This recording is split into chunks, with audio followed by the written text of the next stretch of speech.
sa aming mini vlog. Nagpaayos na pala ako ng buhok sa aking Junakis. Kung naghahanap kayo ng hairstylist, kontakin niyo lang itong aking Junakis.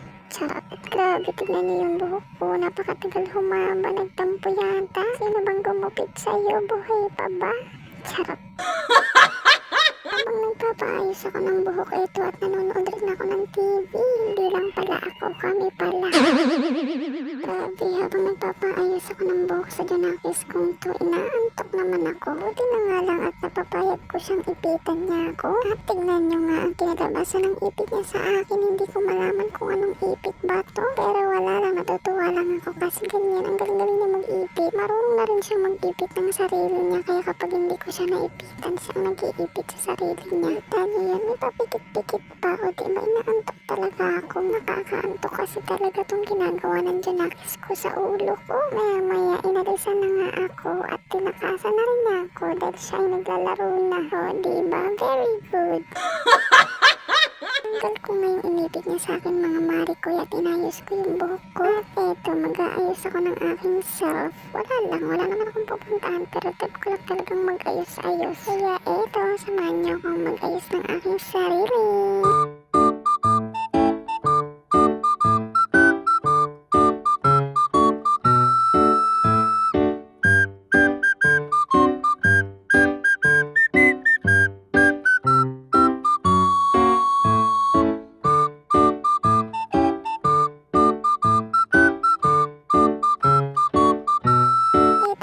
Kinalabasan ng aking pagkikilay mga mari ko. O diba, hindi ko malaman kung pantay ba o makapal o manipis. Basta bahala na. Wala naman akong pupuntahan kaya okay na yan. Cherry na yan, laban na yun.